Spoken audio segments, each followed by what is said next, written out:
Imagine you are 240,000 miles from home. No sound, no wind, nothing between you and the infinite black void except 4 inches of metal and a heat shield your own engineers admitted was cracked before you left the ground. You are moving at 2,000 miles per hour. Your crewmates are breathing. Everything is fine. And then the moon swallows you whole. Your radio dies. Mission control disappears. And for the next 25 minutes, you and 3 other human beings are the most isolated, most unreachable people who have ever lived. No signal, no rescue, no way back except forward. You are behind the moon. And what you see out that window will change something inside you that you will never fully explain to anyone back home. If you're new here, hit subscribe right now, because this channel exists for exactly this. The moments that make your brain feel small and your chest feel tight. And drop a comment before this video ends.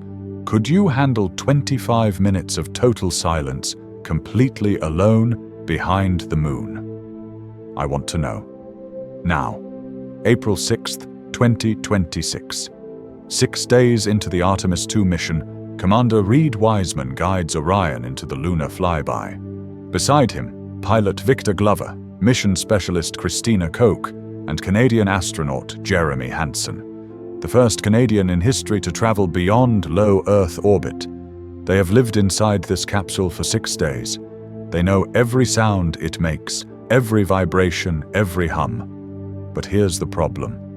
The entire time they've been flying, something has been sitting quietly in the background of every calculation, every engineering report, every conversation NASA didn't have on camera. The heat shield on Orion was already documented as damaged before the crew ever boarded.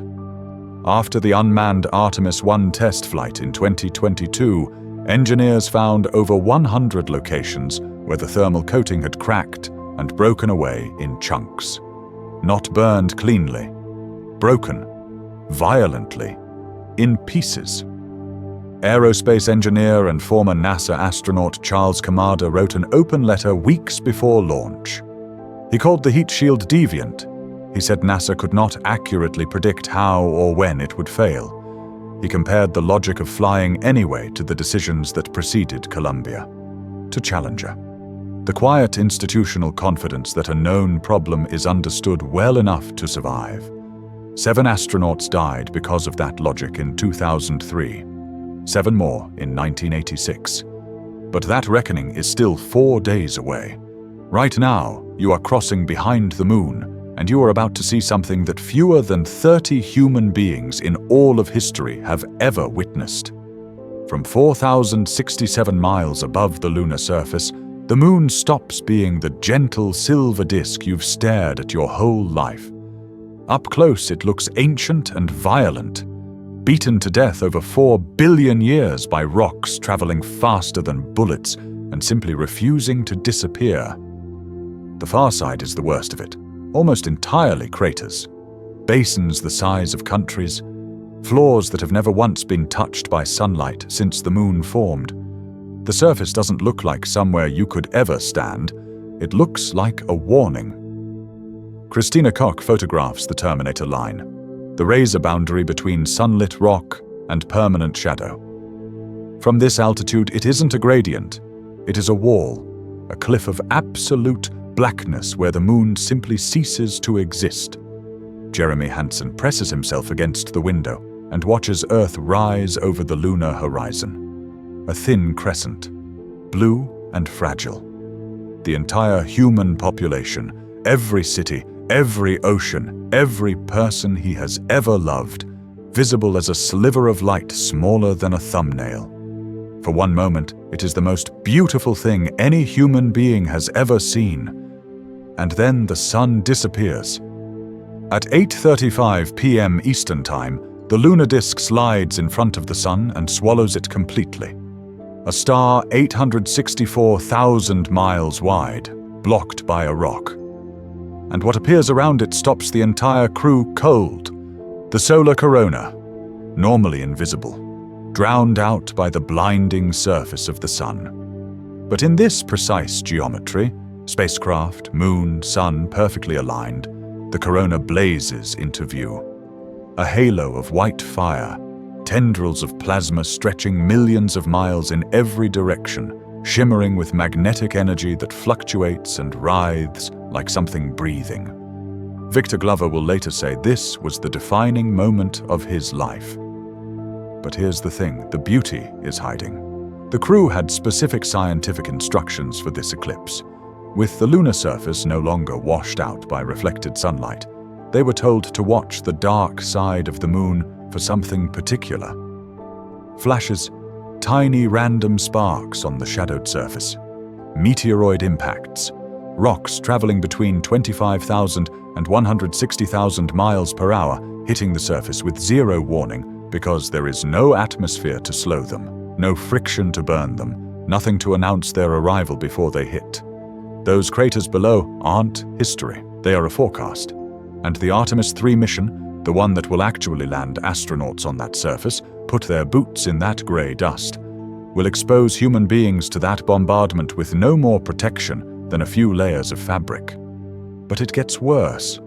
While the eclipse burned and the meteoroid flashes sparked in the lunar dark, an experiment called Avatar was running silently inside the capsule, monitoring in real time what deep space was doing to the crew's bodies at the cellular level.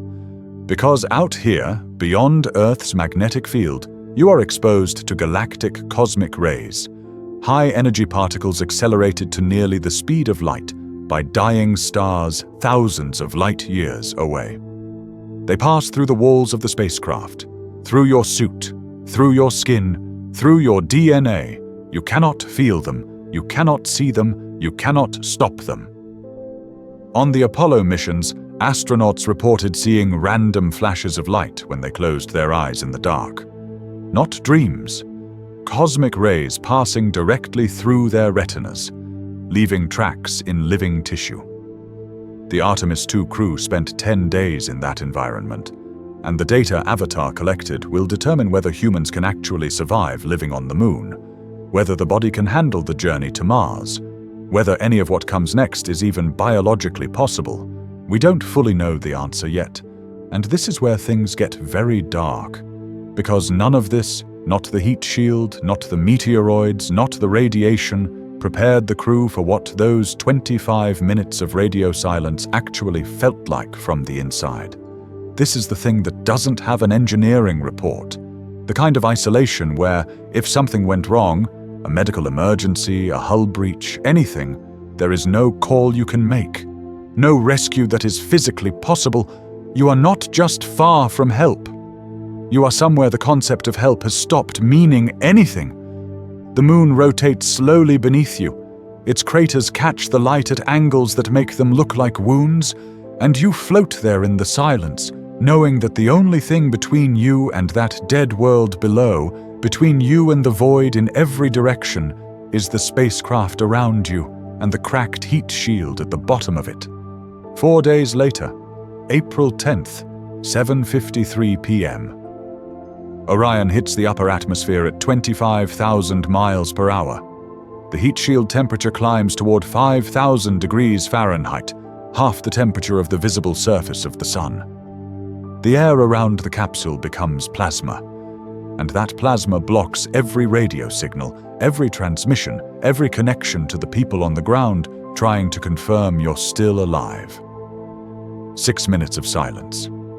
6 minutes where Mission Control can see a dot on a screen but cannot hear a single word from the 4 human beings inside that capsule. Cannot know in real time whether the heat shield is holding. Cannot intervene in any way. They can only wait. And you are burning. At 8:07 p.m., the Orion spacecraft splashes down in the Pacific Ocean off the coast of San Diego. All 4 astronauts. Alive? Home? The world exhales. But here is what nobody is saying loudly enough. The heat shield from Artemis II is already back at Kennedy Space Center being examined right now.